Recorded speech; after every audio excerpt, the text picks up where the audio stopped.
حدیثی امام طبرانی روایت شدگی به دست، جناب پیغمبر فرمودند اذکر الفاسق بما فیه کی یحذره الناس، بدیهای شخص گناهگار و فاسقه گوزنه که تا مردم از ضرری وی خلاص خورن.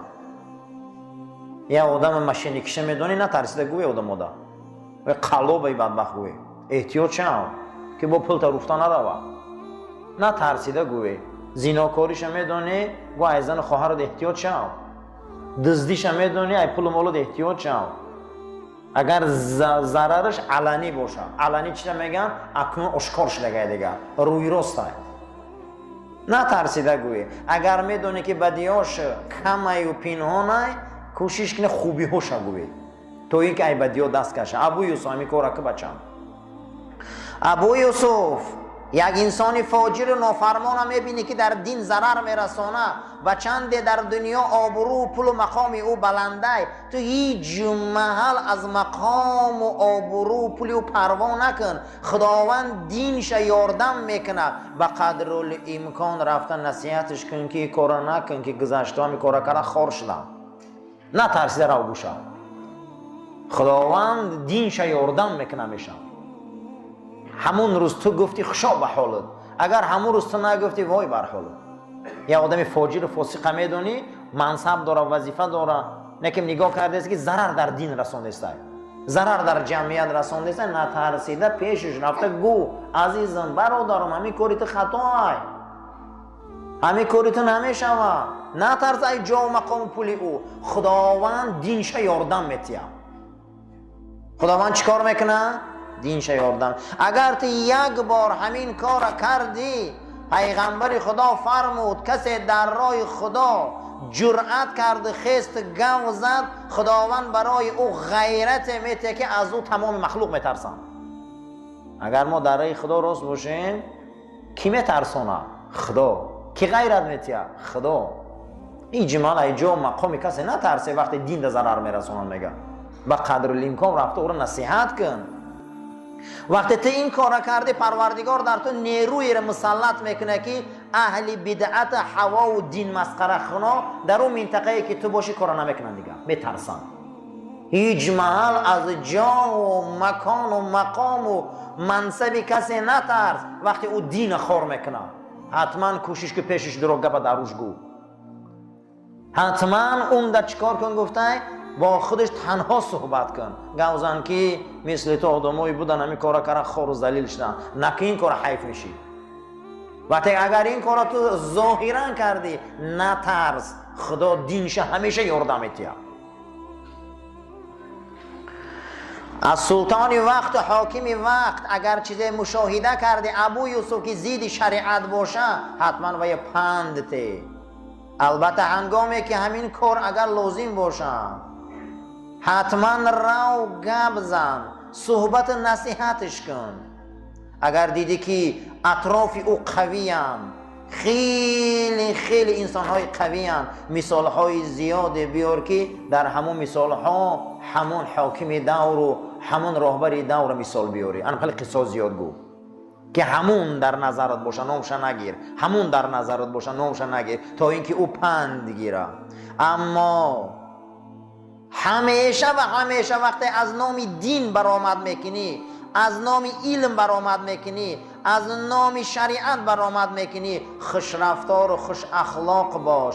با نظر شرع از روی تمیز اخلاق با اونها معامله کن. زیرا خدا موسی و هارون گفت قولا بگوی قولا لینا، گپی ملایم فرعون گپ زنی، نترسیده درای نصیحت چون کنی راه برورا و یا محتاج به نصیحتن. شاید در صحبت‌های نیک تأثیر ای او به صحبت تأثیر بینن از این کاراشان دست کشن.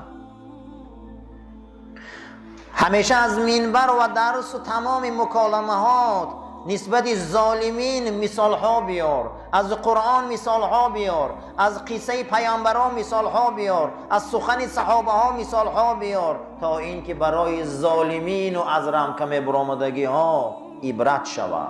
البته لازم نیست از پشت حاکم و از پشت راهبر گپ زنی، خوبترش در پیشش رفته گپ زن.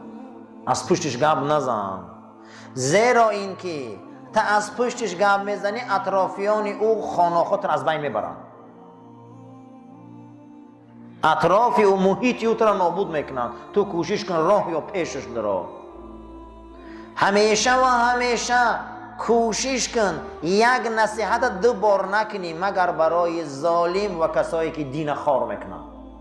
یا نصیحت دو بار نگو، اما برای ظالما و برای کسایی دین خار میکنن دو بار سه بار گوشونا که راه کمی کار خوب نیست. نصیحت همیشه از در اندیشه کار گیر. ابو یوسف در امر به معروف و نهی از منکر کوتاهی نکن، سکوت نکن، زیرا که امر از معروف و نهی از منکر در او انصاف و خاطربینی و ترس پیدا شود، دین تباه میشه و مردم ایمانش ضعیف میشه.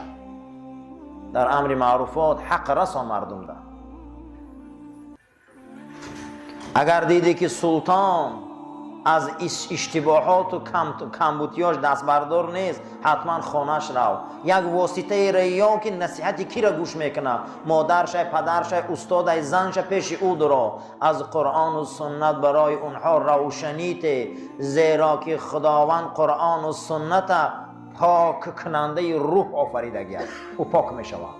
سهم ختمان، زیرا که بسیارترین انسان ها روز قیامت همچون تلاشگر و مجاهد برمیخیزند که برای آدمایی که دین خار میکنن و آیین خار میکنن، اینها سهم میمانن، اونا رو نصیحت میکنن. بهترین مجاهدین را ما بدیم که با سخناش مردم نصیحت میکردن، نه ترسیده. و همیشه آبرو را از خدا طلب کن. ابو یوسف بچم، اگر خدا آبرو را از تو گیره، سیاره برای تو آبرو داده نمیتونه. اگر خداوند برای تو آبرو تیه، سیاره قیام کنه که آبروی تو را گرفته نمیتونه. آبرو را خدا میتیه. هیچ محل از دروازه جهل و قهر و غضب با کسی کار نگیر، زیرا این که عاقبتش چی میبیاره؟ سرزنشی، پشیمونی. و همیشه از ظالم خدا ناترس، با اندیشه باش نسبتش. چه باش؟ با اندیشه باش. یک انسان میگی خب معویزه کن گپ زن، حق گو، میگه من میترسم این اون. آخه از روی اخلاق گپ زن، از روی تمیز گپ زن، او سوسه گپ زن، جنجال نکن، نام کسی را نگیر، قصه و نصیحت های بیار که عبرت شود تا اینکه قلب آب شوند. هممون عقل داریم، هممون جهل داریم، البته داریم، به این نمیشود. اینا بخشان سپاهی داشتیم. یکم سپاهی عقل خیر بده. چی بده؟ خیر، که بزرگان گفتیان که این وزیر عقله. دویمش ایمان بده، سیومش تصدیق بده، چهارمش رجاء، امید کردن بده است، پنجمش عدل بده، ششمش رضا بده است، هفتمش شکر بده، هشتمش طمع بده، نهمش توکل بده است. در برابر این که 75 دانه که تعدادش زیاد است، اکنون ما باید افسران و عسکران جهل دانیم. جهل یکمش شر بده، بدی. یکم سپاهی جهل چی بده؟ بدی، که این وزیر جهل بده. دویمش کفر بده. سیمش جهود بده، یعنی که جهود انکار. سیمش خلوط بده، خلوط یعنی چی؟ دروغگویی. چهارمش جور بده، پنجمش سخت بده، یعنی که ظلم. هفتمش کفر بده، هشتمش یأس، ناامیدی بده، نهمش هیرس بده. هیرس یعنی که دنیا تشنگی، حریص بودن، تشنه بودن در دنیا. این خصلت ها یگان تش همه خصلت های عقل در هیچ کس جمع شدگی نبوده است مگر در پیغمبر خدا جمع شده بوده. همه 75 تا سپاهی عقل همش در رسول الله بوده. اگر یگان دانش در امتش میشده است، اگر همون دانه را امتش میقبیده و دوام میداده، اینا رنگ حلقه های زنجیر بدیان، اینش آوردن میگرفته. 75 تا سپاهی عقل دمو نمیشه ماش پره، فقط در رسول الله بوده که قرآن نفس جدا میکنه، نفس اماره، نفس لوامه، نفس مطمئنه، نفس مرضیه، نفس ملهمه، نفس فالهمها فجورها ملهمه، بعد از او نفس مقضیه، نفس کامله. نفس کامله نفس رسول الله های که خداوند برای او این 75 تا سپاهی عقل داده گرد. ما با او نفس برابر نمیشیم، ما با اون نفسش نمیشیم عزیزان، برابر نمیشیم، لیکن پایان و نفسش نمیشیم. بعد از او امام غزالی هم در رساله اخلاقش آورده که اگر یکی از همین اخلاق ها را در شما 75 تا سپاهی یک تاش اگر در شما ها باشه، شما همو را حفظ کنه، دوست داره، گوهره که چشم باری نگاه کنه، اینش آوردن میگرفتن.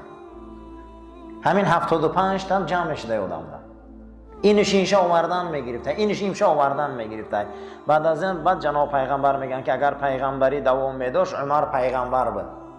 معلومه که همین عمردان بود از همین علامت ها.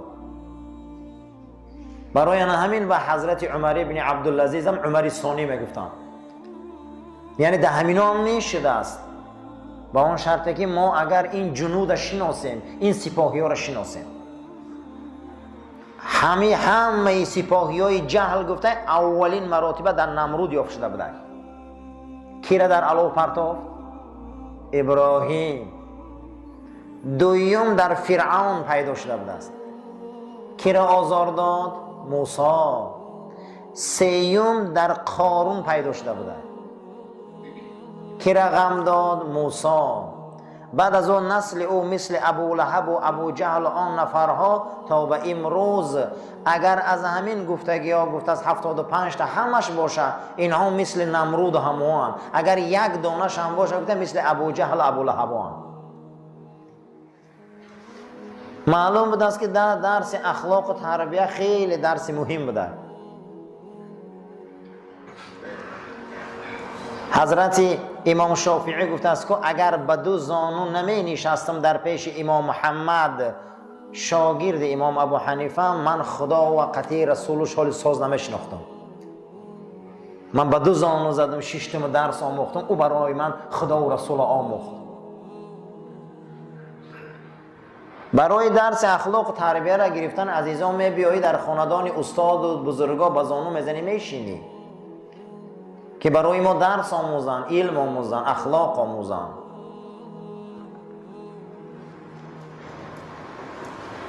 پیش معروف کرخی یکی از دوستای خدا میبیا میگه که میخواهم که شاگردت باشم درس اخلاق آموزم.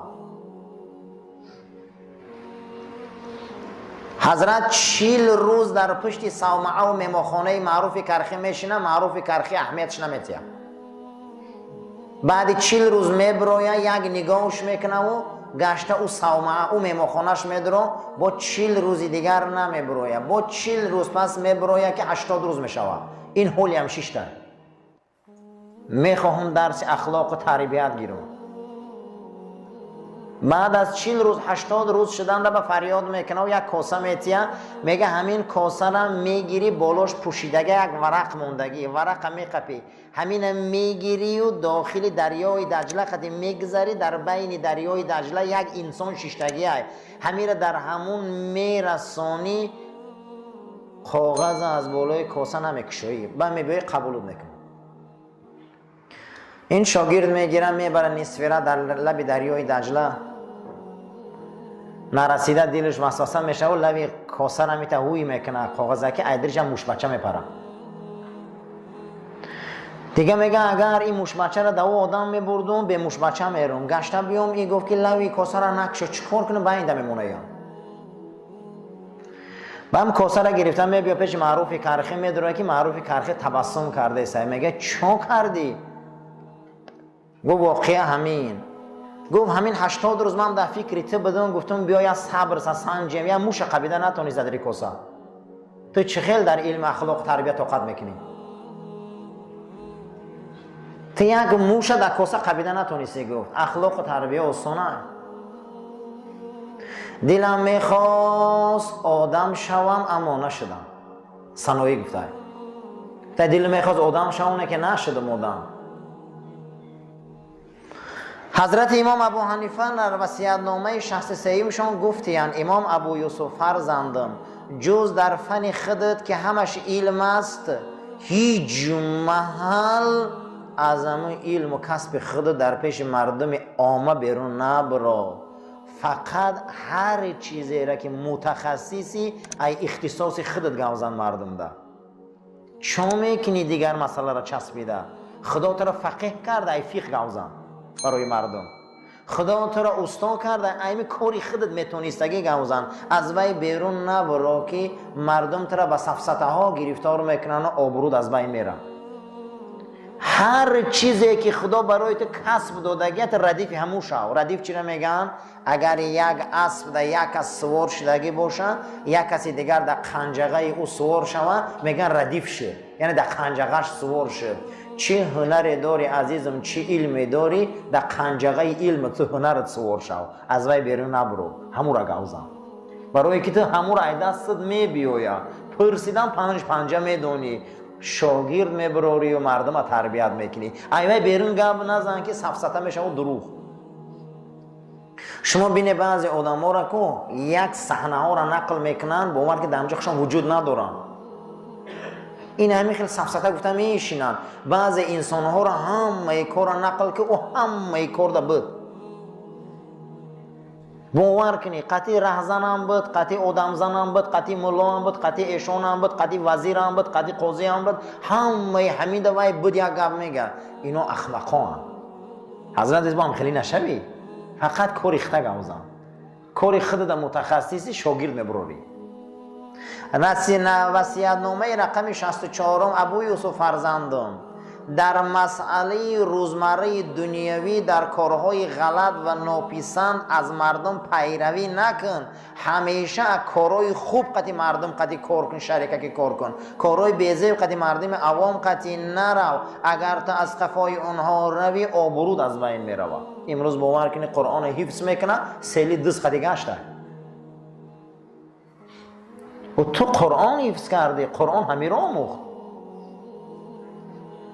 باور که علم می آموزه میره و قد یک آدمای قدیم میشینه میخواسته که وای آدما صدقه همون علم و گپ شون قطعی همای همینشینشون. و تو خدا قرآن داده، علم داده، تو کوشش کن که ای تو او پیروی کنن، نه اینکه تو مسئله روزمره دنیوی و ریسک کن گفته قطعی هر کس بر روی رفیق شوی همنشین شوی و با آبروت از بین بری. نه که گفته ای کارا اگر شریک هم شدی کارای خوب ده شریک شو، کارای نغز آبرو ده شریک شو. ابو یوسف فرزندم بخشه. اللهم ربنا تقبل منا انك انت السميع العليم وتب علينا انك انت الرؤوف الرحيم. ربنا لا تزغ قلوبنا بعد إذ هديتنا وهب لنا من لدنك رحمة إنك أنت الوهاب برحمتك يا أرحم الراحمين. صفاتنا راست گیری عزیزا، تلفناتنا خاموش کنین، آماده به نماز باشین.